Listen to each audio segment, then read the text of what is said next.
Just imagine, a warm Saturday afternoon, a backyard pool sparkling under the sun, burgers sizzling on the grill, and a group of friends laughing over beers. Sounds like the American dream, right? Now imagine a nosy neighbor in a neon tracksuit, armed with a notebook and a vendetta, ready to turn that dream into a bureaucratic nightmare. Welcome to my life, where my neighbor Karen decided to pick a fight with the wrong crowd. FBI agents who know the law better than she knows her HOA handbook. Spoiler, she had no idea who she was messing with. My name's Alex Martinez, a 34-year-old special agent in the FBI's cybercrime division. I spend my days chasing digital ghosts, hackers who think they're untouchable behind their encrypted screens. It's intense, rewarding work, but after a week of decoding malware and testifying in court, nothing beats kicking back by my pool with my crew. My house, a modest two-story in a sleepy suburban cul-de-sac, was my sanctuary. I bought it 3 years ago for one reason: that backyard. The pool wasn't Olympic-sized, but it was perfect for hosting my monthly decompression sessions with friends who, like me, carry badges and a healthy dose of dark humor. This neighborhood seemed ideal when I moved in. Kids rode bikes, retirees pruned rose bushes, and dogs barked at squirrels. It was quiet, unassuming, the kind of place where you'd expect the biggest drama to be someone forgetting to recycle. But then there was Karen Thompson, 2 houses down, a woman who radiated, "I need to speak to your manager" energy. Late 40s, with a bob haircut sharper than my field knife, Karen had crowned herself the neighborhood's unofficial dictator. Nobody elected her, but she patrolled our street like she owned it, clutching a notebook like it was the Constitution. My first run-in with Karen came 6 months after I moved in. I was hosting a small barbecue. 8 people, some classic rock on low, burgers on the grill. The sun was setting, casting a golden glow over the pool, when Karen appeared at my backyard gate like a vengeful spirit in Caprice. Arms crossed, lips pursed, she glared at my guests as if they'd just robbed her mailbox. "Excuse me, Alex," she said, her voice dripping with that condescending tone reserved for retail workers and, apparently, me. "Are you aware there's a noise ordinance in this neighborhood?"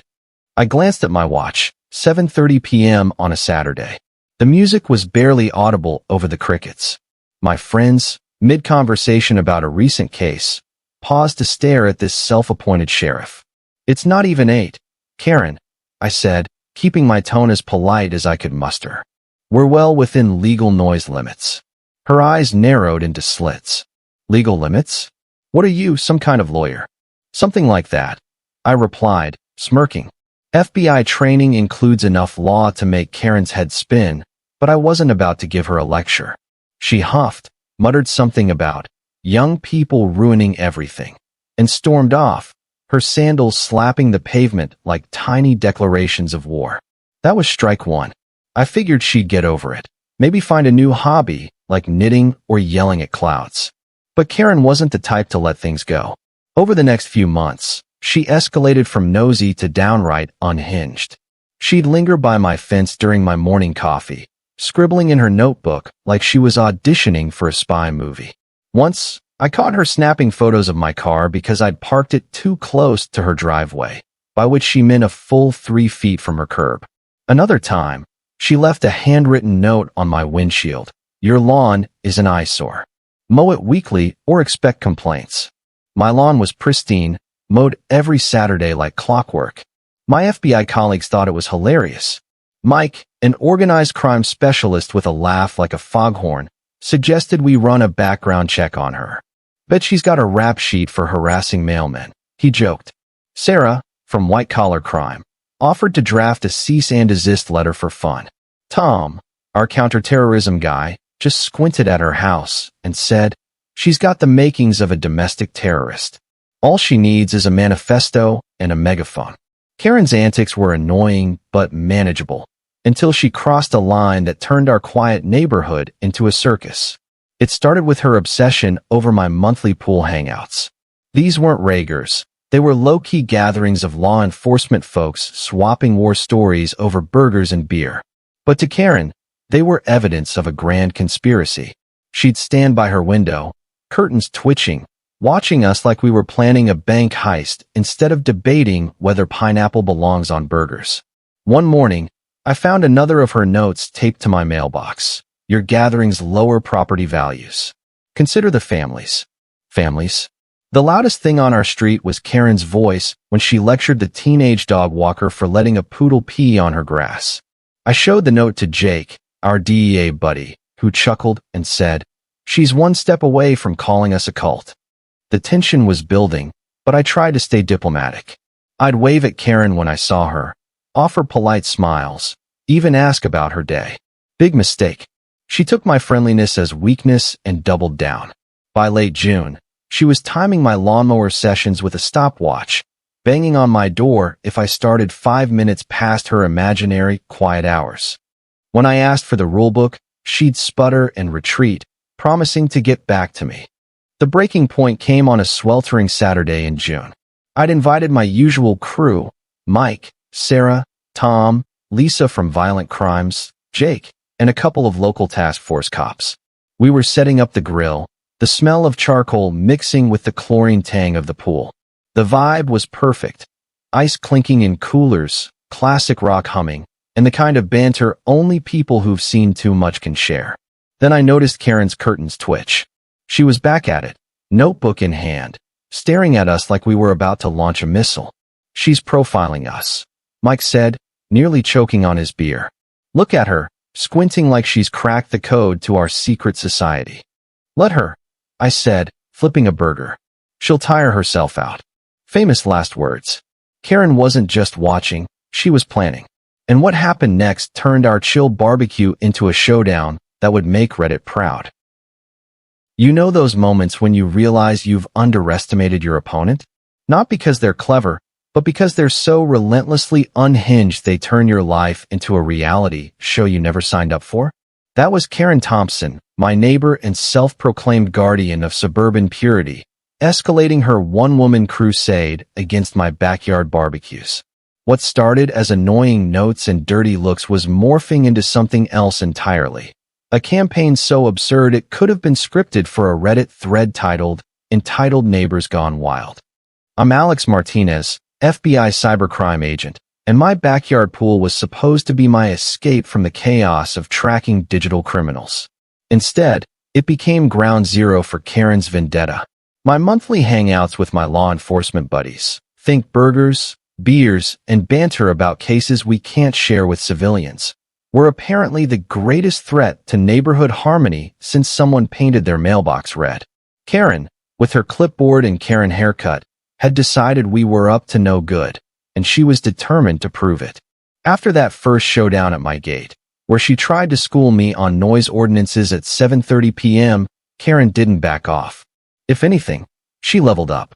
She started treating my house like her personal surveillance project. Every time I had guests, I'd catch her lurking by my fence, snapping photos with her phone like a wannabe private eye. She'd scribble furiously in her notebook, probably cataloging the exact number of hot dogs we consumed. Once, I saw her measuring my driveway with a tape measure, muttering about parking violations. My car was parked perfectly within my property line, but facts never seemed to bother Karen.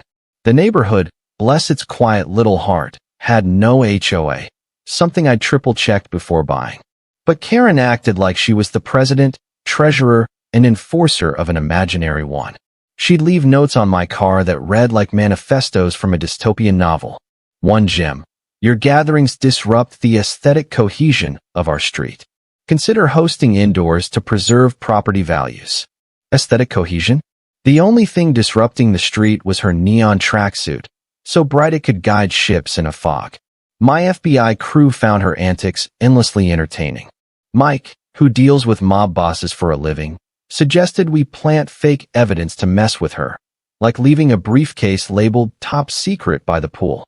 Sarah, our white-collar crime expert, offered to analyze Karen's handwriting for psychopathic tendencies.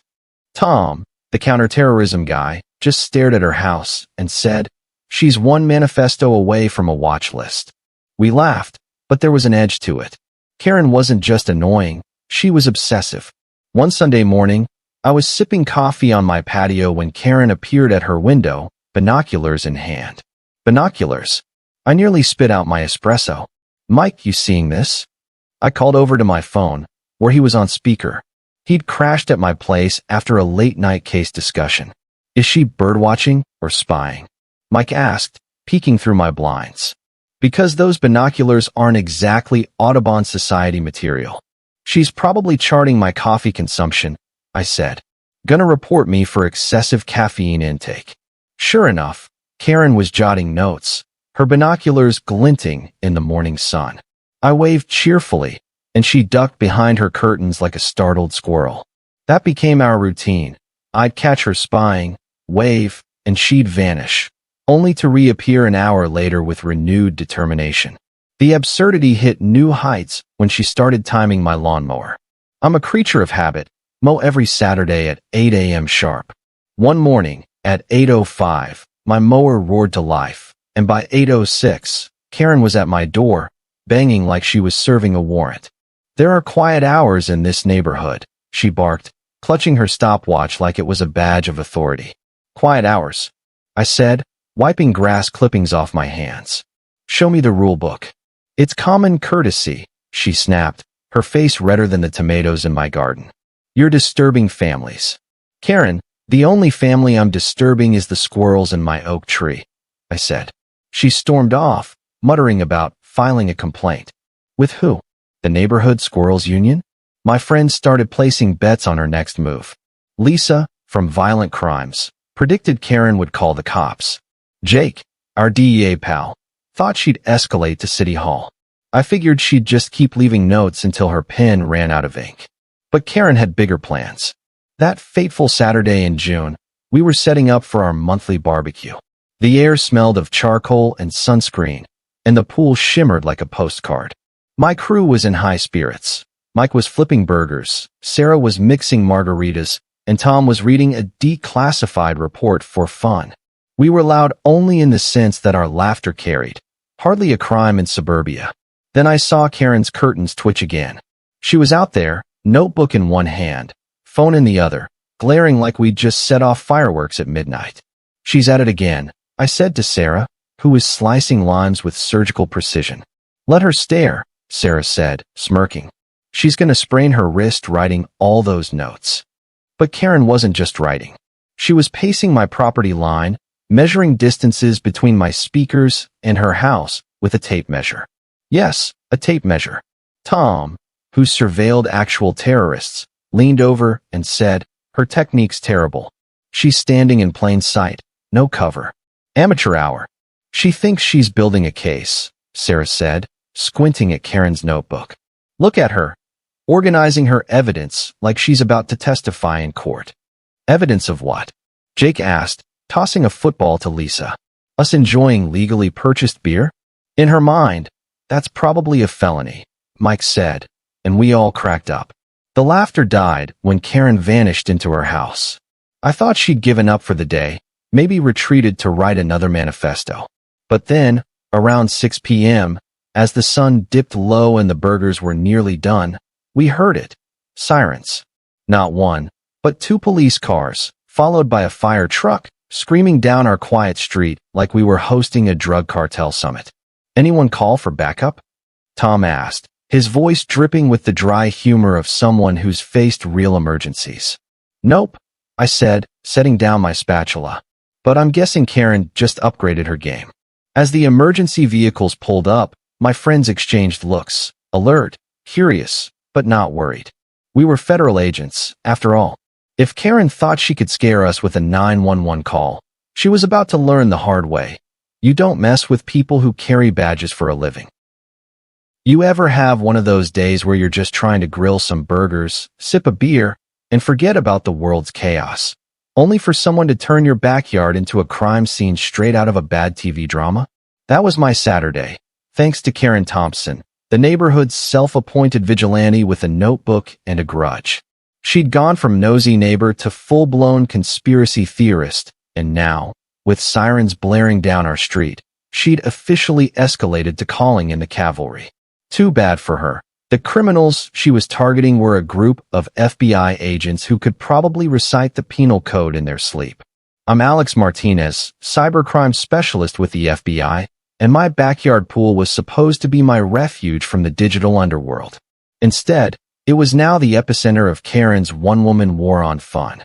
My monthly hangouts with my law enforcement buddies, Mike from organized crime, Sarah from white-collar, Tom from counterterrorism, Lisa from violent crimes, Jake from the DEA, and a couple of local task force cops, were apparently the neighborhood's greatest threat since someone let their sprinklers run past 9 p.m. Karen had been spying on us for months, convinced our barbecues were a cover for something sinister. And now, as 2 police cars and a fire truck screeched to a halt outside my house, it was clear she'd decided to make her move. The afternoon had started innocently enough. The sun was high, the pool was cool, and the smell of charcoal and grilled onions filled the air. We were in full decompression mode. Mike was arguing with Jake about whether ketchup belongs on hot dogs. It doesn't. Sarah was perfecting her margarita recipe, and Tom was regaling us with a story about a botched surveillance op that ended with him stuck in a dumpster. Normal stuff for a group of feds who deal with actual criminals daily. The music was low, think classic rock, not rave, and our laughter was the loudest thing going. Hardly the stuff of a 911 call. But Karen had other plans. I'd spotted her earlier, pacing my property line with her tape measure, scribbling in her notebook like she was decoding the Rosetta Stone. She'd been at it all afternoon, her neon pink tracksuit glowing like a warning beacon. Tom, who's tracked terrorists across continents, had dubbed her Agent Karen, master of zero tradecraft. Look at her, he'd said, smirking. She's standing in full view, taking notes like we won't notice. My trainees could do better blindfolded. She's building her case file, Sarah had added, squinting at Karen's notebook. Probably thinks we're running a meth lab behind the pool floaties. Let her try, Lisa had said, tossing a volleyball into the pool. She's going to need more than a notebook to take us down. We should have taken her more seriously. Around 6 p.m., as the sun painted the sky orange, the siren started. 2 police cars pulled up, lights flashing, followed by a fire truck that looked as confused as we were. My friends exchanged glances, alert but unfazed, the kind of look you develop after years of dealing with real emergencies. I set down my spatula and walked toward the gate, my FBI training kicking in. Stay calm, assess, de-escalate. 2 young officers stepped out of the cars, looking like they'd just graduated from the academy. The taller one, with a notepad already in hand, had the earnest vibe of someone who took every call seriously. The shorter one scanned the scene, probably expecting a frat party, not a group of feds in polo shirts. Good evening, officers, I said, channeling my courtroom voice. I'm Alex Martinez, homeowner. These are my friends. What's the issue? The taller officer glanced at his notes. We got a call about a disturbance at this address. Loud music, possible drug activity, and suspicious behavior. I raised an eyebrow. Suspicious behavior? My friends were now gathered behind me, casually sipping beers and looking more amused than worried. Mike was wearing an FBI logo polo. Sarah had a DEA jacket slung over her chair, and Tom was clutching a terrorism briefing like it was a beach red. Our disturbance was a group of 9 people eating burgers and debating case law. The caller was insistent. The shorter officer said, looking slightly embarrassed. Said there's a regular group meeting here, acting secretive, possibly planning something illegal. Planning something? Jake, our DEA guy, chuckled. The only thing we're planning is who's bringing dessert next month. The fire truck crew lingered by their vehicle, clearly wondering why they'd been dragged into this. The senior firefighter, a grizzled guy with a mustache that screamed, "I've seen it all," approached. This a hazmat situation or what? No hazmat, I said. Just a neighbor who thinks federal agents having a barbecue is a national emergency. The taller officer frowned, looking at our group. Federal agents? Before I could answer, Sarah stepped forward, badge in hand. Special Agent Sarah Chun, FBI white-collar crime. She gestured to the others. That's Agent Mike Rodriguez, organized crime. Agent Tom Williams, counterterrorism. Agent Lisa Park, violent crimes. Agent Jake Thompson, public corruption. And Alex here is cybercrime. The officer's jaws dropped like they'd just walked into a sting operation. The shorter one took a step back, clutching his notepad like a lifeline. "You're all feds." "Every last one," I said, flashing my badge. "This is our monthly get-together to decompress from chasing actual criminals." The fire crew exchanged looks, and the senior firefighter muttered, "This is why I stick to fires." They started packing up, clearly done with Karen's nonsense. But Karen wasn't. From across the street, her front door flew open, and she emerged like a general marching into battle. Neon tracksuit, baseball cap, and a small camera dangling around her neck. She looked ready to film a true crime documentary. She stormed toward us, her sneakers squeaking with every step, her notebook clutched like a holy relic. "Officers," she bellowed, slightly out of breath. "Thank goodness you're here. I've been documenting their suspicious activities for months. They meet like clockwork, always the same group, always secretive." The taller officer turned to her, his expression a mix of confusion and exhaustion. "Ma'am, we've identified these individuals as federal law enforcement. They're having a social gathering." Karen's eyes narrowed, undeterred. That's what they'd say if they were hiding something. "Have you checked their IDs?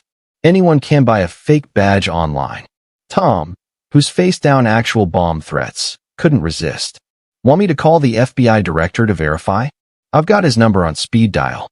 "Don't patronize me," Karen snapped, pointing her camera at us. "I know suspicious when I see it. They're too organized, too fit, too professional." Mike grinned, leaning against a chair. "You're right, ma'am. We're organized, by the federal government, paid to catch bad guys. Guilty as charged." The officers exchanged glances, clearly realizing this call was spiraling into absurdity. But Karen was just warming up, and the stage was set for her to dig herself an even deeper hole. You know that moment when you realize someone's so deep in their own delusion they're about to crash and burn spectacularly? That was Karen Thompson, standing in my backyard, neon tracksuit glowing like a radioactive warning sign, accusing a group of FBI agents of running a criminal empire from my pool deck. Sirens still echoed faintly as 2 police cars and a fire truck sat parked outside my house, their lights casting red and blue shadows across the lawn. Karen had called 911 on our barbecue, convinced we were up to no good, and now she was doubling down, oblivious to the fact that she'd just poked a hornet's nest full of federal badges. "I'm Alex Martinez, FBI cybercrime agent, and my backyard was supposed to be a haven for grilling burgers and swapping war stories with my law enforcement crew. Instead, it was now the stage for Karen's one-woman crusade against suspicious activity. My friends, Mike from organized crime, Sarah from white collar, Tom from counterterrorism, Lisa from violent crimes, Jake from the DEA, and a couple of local task force cops, were the least suspicious people you'd ever meet, unless you count Mike's questionable taste in Hawaiian shirts. But to Karen, our monthly hangouts were the equivalent of a mob summit, and she was determined to bring us down. The scene was already absurd. 2 young police officers, barely out of the academy, stood at my gate, trying to process Karen's 911 call about loud music, drug activity, and suspicious behavior. The fire truck crew, looking like they'd rather be anywhere else, was packing up their gear, their senior guy muttering about wasting taxpayer dollars. My friends, meanwhile, were leaning back in lawn chairs, beers in hand, watching the chaos unfold like it was a live comedy show. The pool glittered under the fading sunlight, the smell of charred burgers lingering in the air, and Karen was center stage, waving her notebook like it held the key to national security. "Officers," Karen declared, her voice carrying the weight of someone who thought she was starring in her own crime drama. "I've been tracking their activities for months. They meet every few weeks, always the same group, always whispering and checking their phones. It's not normal." The taller officer, who looked like he was regretting every life choice that led to this moment, glanced at his partner.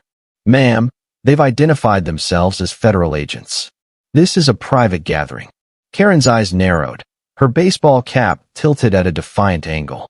"That's exactly what criminals would say. Fake badges are everywhere online. Have you verified their credentials?"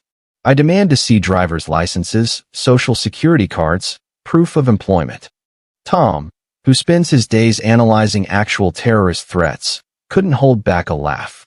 Ma'am, want me to get the FBI director on the line? I can have him vouch for us.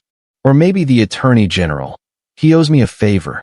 Don't you dare mock me, Karen snapped, pointing her camera at Tom like it was a loaded weapon. I know what I've seen. You're all too coordinated. Same clothes, same haircuts, same sneaky behavior. Mike, lounging with a beer and his FBI polo, grinned. She's got us there, Alex. We're coordinated by Uncle Sam. Taxpayers even fund our sneaky haircuts. The shorter officer, scribbling in his notepad, looked like he was praying for a real emergency to escape this one. Ma'am, we've seen their badges. They're legitimate federal agents. Then why are they meeting in secret? Karen shot back, her voice rising to a pitch that could summon dogs. Why won't they tell me what they're talking about? I have a right to know. Sarah, who's unraveled Ponzi schemes with less effort than this conversation, stood up, brushing lime juice off her hands. We're not meeting in secret. We're eating burgers in a backyard on a Saturday. The only secret here is Mike's barbecue sauce recipe, and trust me, you don't want it. Karen's face reddened, her camera swinging as she gestured wildly. That's a cover story. I've seen you people whispering, checking your phones, acting like you're hiding something. I'm protecting this neighborhood. Protecting it from what? Jake asked, tossing a burger bun into the air and catching it. Overcooked patties? Subpar margaritas? Lisa, whose face-down armed suspects without flinching, leaned forward, her voice calm but sharp. Ma'am, you've been taking photos of us in a private backyard. That's not protection. That's invasion of privacy. Karen clutched her notebook tighter. It's not invasion if I'm on public property. I'm documenting disturbances to maintain community standards. Community standards? I said, unable to resist. The only disturbance here is your tracksuit violating every color theory known to man. My friend snorted, and even the taller officer cracked a smile before catching himself. The fire crew, now fully packed up, was watching from their truck, one of them whispering, "This lady's gonna get herself arrested." Karen, undeterred, turned to the officers. "You need to search this property. Check for drugs, weapons, anything illegal. They're hiding something. I know it." The shorter officer sighed, clearly done with her theatrics. "Ma'am, there's no evidence of illegal activity. These are federal agents having a barbecue. Then why do they meet so often?" Karen demanded, her voice now shrill enough to crack glass. "Why are they so secretive? Why do they all look like they're in some kind of cult?" Tom leaned over to me, whispering, "She's not wrong about the cult vibe. We do have a certain look, call it federal agent chic." The taller officer, trying to maintain order, stepped forward. "Ma'am, private citizens aren't obligated to share their conversations with you. They're allowed to socialize without your permission." Karen's jaw dropped, as if the concept of privacy was a personal insult. "But I'm a concerned neighbor. I have rights." "You have the right to stop harassing people," Lisa said, her tone cutting through the evening air like a knife. "Taking photos without consent and calling 911 on a barbecue? That's not neighborly, it's obsessive." The fire crew senior guy finally had enough. "Officers, we clear here? I've got actual emergencies to prep for." "Clear," the taller officer said, waving them off. The fire truck rumbled away, leaving just the police, Karen, and a group of mildly amused feds. But Karen wasn't done. She pulled out her phone, her fingers shaking with indignation. "Fine. I'm calling the FBI to verify your so-called credentials. We'll see who's lying." Mike raised his beer in a mock toast. "Ask for the Organized Crime Division. Tell them Agent Rodriguez says hi." The officers exchanged a look that said, "We don't get paid enough for this."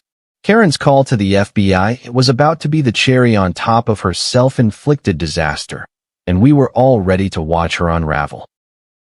Ever watch someone dig their own grave with the enthusiasm of an overzealous gardener? That was Karen Thompson, standing in my backyard, her neon tracksuit screaming for attention, as she tried to convince two rookie cops that my barbecue was a front for a criminal syndicate. The police car's lights painted my lawn in red and blue, The fire truck had just peeled out, and my FBI crew, sipping beers and trading smirks, was watching Karen's one-woman crusade implode. She'd called 911 on a group of federal agents, and now, with her notebook of evidence and a phone she was about to dial, she was ready to escalate her war on fun to new, glorious heights of absurdity. I'm Alex Martinez, FBI cybercrime agent, and my backyard pool was supposed to be my sanctuary from the digital underworld.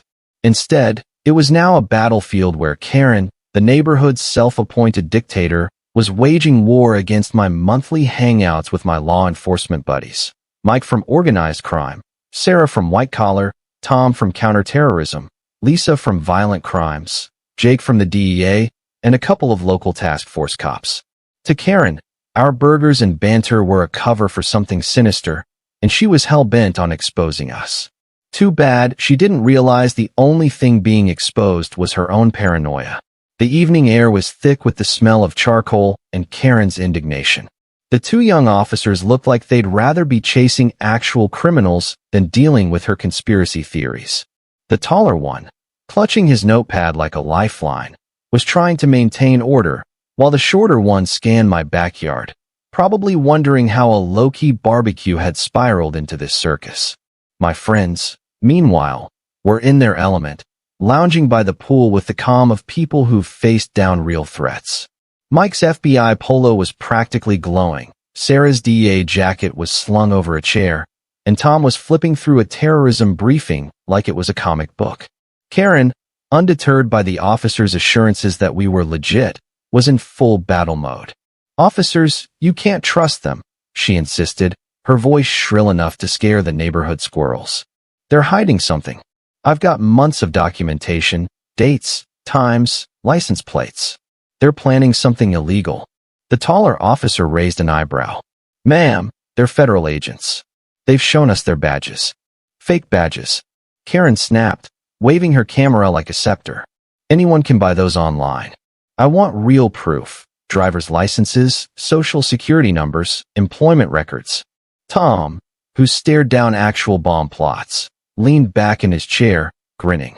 "Ma'am, I can get you a notarized letter from the FBI director. Or maybe a signed photo. I hear he's got a great smile."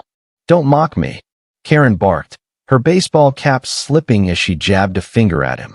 "You're all too uniform. Same clothes, same haircuts, same sneaky vibes. You're not fooling me." Mike, sipping his beer, couldn't resist. "She's right, Alex. We're sneaky, trained by the government to be sneaky while eating overcooked burgers. It's in the FBI handbook, page 3. The shorter officer stifled a laugh, then caught himself, scribbling in his notepad. "Ma'am, we verified their credentials. They're allowed to have private gatherings." "Then why are they so secretive?" Karen demanded, her camera swinging wildly. "Why do they whisper? Why do they check their phones every 5 seconds? I have a right to know what's happening in my neighborhood." Sarah, who's unraveled financial scams with less drama, set down her margarita. "We're not whispering, ma'am. We're talking, at normal volume, in a private backyard. As for our phones, we're on call. You know, for actual emergencies, not backyard barbecues." Karen's face twisted, as if privacy was a concept invented to personally offend her. "That's a lie. You're hiding something. I've seen you, always the same group, always acting like you're above the law." "Above the law?" Jake, the DEA guy, chuckled, tossing a pool float into the water. "Lady, we are the law. You're the one calling 911 on a grill." The officers exchanged a look that screamed, "We need a vacation." The taller one stepped forward, trying to regain control. "Ma'am, they're not obligated to share their conversations with you. This is a private residence." Karen wasn't having it. She pulled out her phone, her fingers trembling with righteous fury. "Fine. I'm calling the FBI myself. We'll see who's lying." Mike raised his beer in a mock salute. "Tell them Agent Rodriguez says hi. Ask for the organized crime desk. They love a good barbecue story." The shorter officer, now visibly exhausted, held up a hand. "Ma'am, before you make that call, I need to warn you. Filing a false police report is a crime. You've reported illegal activity that doesn't exist." "I didn't file a false report," Karen protested, clutching her notebook like it was her last defense. I reported suspicious activity, and I stand by it. Suspicious, Lisa said, her voice sharp enough to cut through Karen's bravado. You think federal agents eating hamburgers is suspicious? You've been taking photos of us without consent.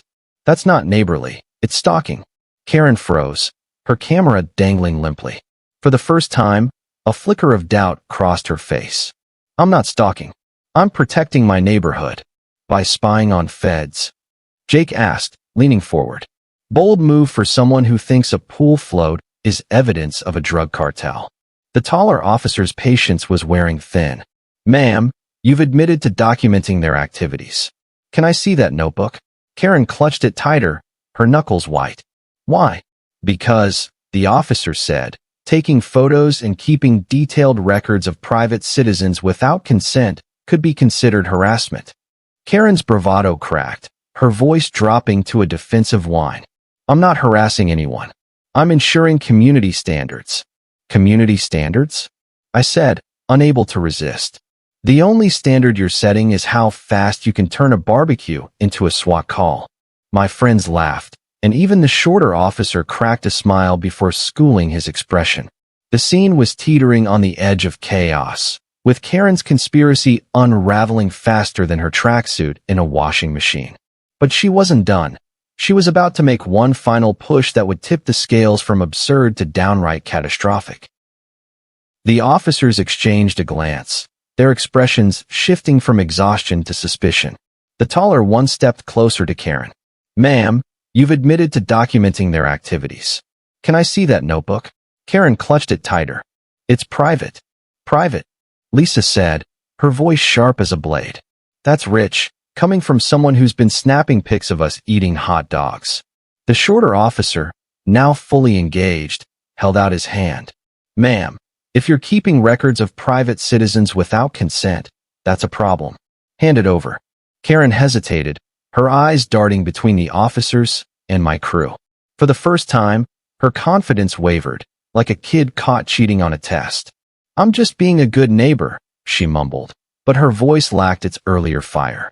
Good neighbors don't build dossiers on people, Tom said, flipping through his terrorism briefing with mock seriousness. You've got dates, times, and license plates. That's not neighborly, it's obsessive. The taller officer took the notebook from Karen's reluctant hands and flipped through it, his brow furrowing. This is detailed. Physical descriptions, car models, even what time people arrived. Ma'am, this isn't casual observation. This is surveillance. I was just being careful. Karen protested, her voice cracking. They're suspicious. Suspicious how? I asked, folding my arms. Because we're eating burgers and talking about work? Or because we don't report our conversations to you? Karen sputtered, her camera swinging limply. You're all too professional. Too coordinated. You act like you're hiding something. Because we're trained to be professional, Tom said, his tone dry as the Sahara. It's literally our job. You, on the other hand, seem to have a side hustle as a wannabe spy. The officers were now looking at Karen like she was the suspect. The shorter one jotted down notes, muttering, "This is going to be a long report." Mike leaned over to me, whispering, "She's about to learn the hard way. You don't surveil feds without consequences."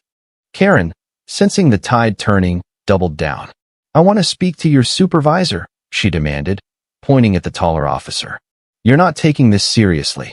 "Ma'am," the officer said, his voice flat, "calling my supervisor won't change the fact that you've been stalking federal agents." "Stalking?" Karen squeaked, her bravado crumbling. "I'm not a criminal." "Could have fooled us," Jake said, smirking. "You've got a notebook thicker than my case files." The tension was palpable, the air heavy with Karen's impending downfall.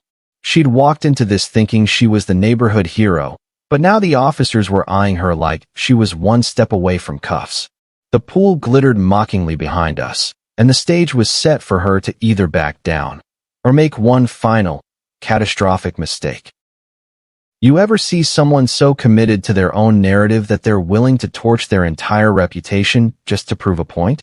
That was Karen Thompson, standing in my backyard, her neon tracksuit a glowing monument to bad choices, as she faced down two increasingly exasperated cops and a group of FBI agents who were just trying to enjoy a Saturday barbecue.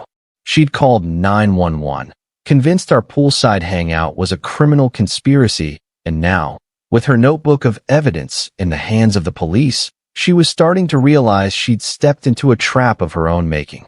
The air was thick with the scent of charred burgers, chlorine, and Karen's unraveling bravado, and the stage was set for her to either back off or go full supernova. The taller officer was flipping through her notebook, his expression growing darker with each page, while the shorter one scribbled notes like he was documenting a crime scene. The fire truck has long since left, and its crew will probably be laughing about this call over a beer in the evening. Karen, meanwhile, was clutching her phone, her camera dangling like a guilty verdict around her neck, as she tried to salvage her crumbling crusade. "Ma'am," the taller officer said, holding up the notebook, "this is extensive. Dates, times, physical descriptions, even notes about what people were eating. This isn't neighborly concern. This is systematic surveillance. I'm protecting my neighborhood," Karen protested, her voice cracking like a cheap wine glass. "They're suspicious. They meet every month, always whispering, always checking their phones." "Whispering," Sarah said, setting down her margarita with a smirk. "We're talking at normal volume, ma'am. The only one sneaking around here is you, with your binoculars and tape measure." Karen's face flushed, her cap slipping as she gestured wildly. "I'm not sneaking. I'm on public property. I have every right to document disturbances." "Disturbances?" Mike said, leaning forward, his FBI polo practically glowing in the dusk. "The only disturbance is your tracksuit scaring the neighborhood cats." My friends laughed, and even the shorter officer bit his lip to hide a grin. But the taller officer wasn't amused. "Ma'am, photographing private citizens without consent and keeping detailed records could be considered harassment. That's a problem." "I'm not harassing anyone," Karen snapped, but her voice had lost its edge, replaced by a tremor of doubt. "I'm ensuring community standards." "Community standards don't include stalking federal agents," Lisa said, her tone sharp enough to cut through steel. "You've been watching us for months, taking photos, building a dossier. That's not neighborly, it's obsessive."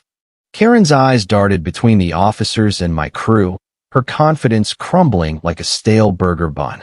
"I was just being careful," she mumbled, clutching her phone like a lifeline. "Careful," Tom said, closing his terrorism briefing with a theatrical snap. "You've got license plates and physical descriptions in there. That's not careful. That's the kind of thing we investigate for national security threats." The words national security hit like a thunderclap. Karen's face went pale, her camera swinging limply. The officers straightened, their expressions shifting from annoyed to alert. Even my friends, who'd been treating this as a comedy show, leaned forward, sensing the shift. "National security?" Karen squeaked, her voice barely above a whisper. "I'm not a threat. I'm just a concerned neighbor." "Concerned neighbors don't build case files on feds," Jake said, tossing a pool float into the water with a splash. "You've been photographing law enforcement officers. That's the kind of thing that gets you a file of your own." The taller officer held up a hand, his voice calm but firm. "Ma'am, you've admitted to conducting surveillance on federal agents. That's a serious matter. We need to see the photos on that camera, too." Karen clutched her camera, her hands shaking. "These are my personal photos. Personal photos of private citizens in a private backyard." Sarah asked, her tone dripping with sarcasm. "That's a funny way to spell evidence." The shorter officer, now fully invested, stepped forward. "Ma'am, hand over the camera. If you've been taking unauthorized photos, that's another issue we need to address." Karen's bravado was gone, replaced by a deer-in-headlights look. "I want to speak to your supervisor," she demanded, her voice desperate. "You're not taking this seriously." "Ma'am," the taller officer said, his patience razor-thin, "calling my supervisor won't change the fact that you've been stalking federal agents and filing false reports." "False reports?" Karen gasped, as if she'd been personally betrayed. "I reported suspicious activity. They're hiding something." "Hiding?" I said, unable to resist. The only thing we're hiding is our disappointment in Mike's grilling skills. Mike raised his beer in mock offense. Low blow, Alex. My burgers are a national treasure. The officers ignored our banter, their focus on Karen. The taller one flipped through her notebook again, shaking his head. This isn't just about today. You've been doing this for months. That's a pattern of behavior. Karen's voice dropped to a whine. I'm not a criminal. I'm protecting my property values. By spying on feds. Tom asked, his grin wicked. You're not protecting anything. You're just digging a deeper hole. The air was electric with tension. Karen was cornered, her notebook and camera now liabilities, and the officers were starting to see her not as a concerned citizen, but as a potential problem. The stage was set for her final, catastrophic misstep, one that would seal her fate and make this barbecue the talk of the neighborhood. There's a certain poetry to watching someone's self-righteous crusade collapse under the weight of their own bad decisions. Karen Thompson, my neighbor and self-appointed guardian of suburban purity, was living that poem in real time. Her neon tracksuit glowed like a caution sign in the twilight, her notebook and camera now in the hands of two very unimpressed cops, as she stood in my backyard, surrounded by a group of FBI agents who just wanted to eat burgers in peace.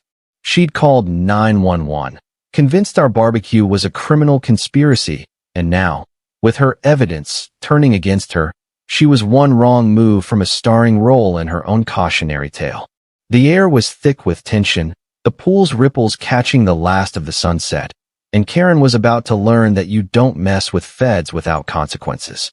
To Karen, our burgers and banter were a cover for something sinister, and her notebook, full of license plates, timestamps, and burger counts, was her proof.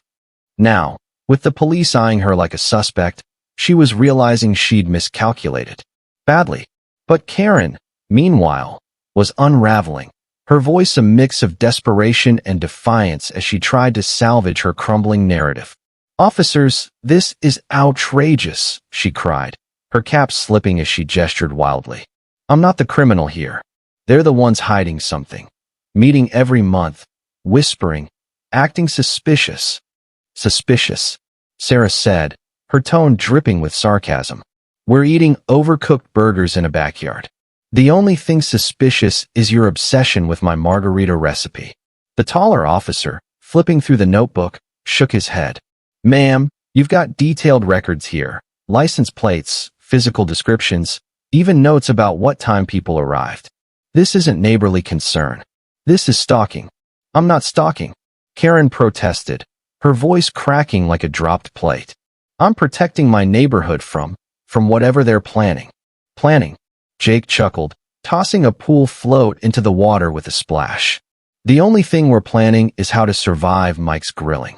Mike raised his beer in mock offense. My burgers are art, Jake. You're just uncultured. The shorter officer, now holding Karen's camera, looked up. Ma'am, these photos show private citizens in a private backyard. You've got dozens of images, some from inside their property line. That's a serious violation. Karen's face went pale, her hands trembling. I was on public property. I have rights. Rights, Lisa said, her voice sharp as a switchblade. You don't have the right to photograph us without consent. That's not in the neighborhood handbook you keep quoting. Tom, who'd been quietly observing, leaned forward, his terrorism briefing tucked under his arm. Ma'am, you've been documenting federal agents. That's not just harassment. It's a potential security concern. In the wrong hands, this could endanger law enforcement. The words security concern landed like a grenade. Karen's eyes widened, her camera dangling limply. I'm not a threat, she squeaked. I'm just a concerned neighbor. Concerned, I said, folding my arms. You called 911 on a barbecue, Karen. The only threat here is your inability to mind your own business. The taller officer closed the notebook, his expression grim. Ma'am, you've admitted to conducting surveillance on federal agents and filing a false report about illegal activity. We need you to come to the station to answer some questions. Am I under arrest? Karen asked, her voice barely a whisper. Not yet, the shorter officer said, jotting notes. But we need to clarify your intentions and one more review all this evidence. Karen's bravado collapsed like a cheap lawn chair. She looked around, as if expecting the neighborhood to rally to her defense, but the only audience was my crew, smirking, and a few curious neighbors peeking from their windows. I was just trying to protect my community, she mumbled, her voice hollow. Protected from what? Mike asked, grinning. Federal agents enjoying a Saturday? You've got some imagination. The officers led Karen to their car, her neon tracksuit a sad beacon as she shuffled away. She glanced back at us, her eyes a mix of fear and defiance. This isn't over, she muttered. Oh, it's over, Sarah said, raising her margarita. You just don't know it yet. As the police car pulled away, my friends and I cleaned up the barbecue, the mood a mix of amusement and disbelief. The pool glittered mockingly, the burgers were stone cold, and the air still smelled of charcoal and Karen's defeat. Later, I learned from the officers that Karen's notebook wasn't just about us. She'd been documenting half the neighborhood, from dog walkers to kids on bikes. She was released with a stern warning about harassment and false reports, and her evidence was confiscated for review. The twist came a week later. A neighbor, Mrs. Jenkins, stopped by with a petition. Turns out, Karen's surveillance had creeped out more than just us. The neighborhood was fed up. Her notes included complaints about suspicious mailmen and questionable lawn ornaments. Mrs. Jenkins, a retired librarian with a spine of steel, had rallied residents to file a formal complaint with the city. Karen's reign as neighborhood dictator was crumbling, her reputation shredded by her own obsession. The lesson? Assumptions are dangerous, especially when you're spying on people who enforce the law for a living. Karen thought she was the hero, but she was the villain in her own story, undone by a notebook and a misplaced sense of authority. As for me, I keep my FBI business cards handy now. You never know when another Karen will decide your barbecue is a threat to national security. And next month, we're grilling steaks. Karen's invited, but I doubt she'll show. Thank you for being with us. Please share in the comments where you are watching from and whether you liked everything, and see you next time.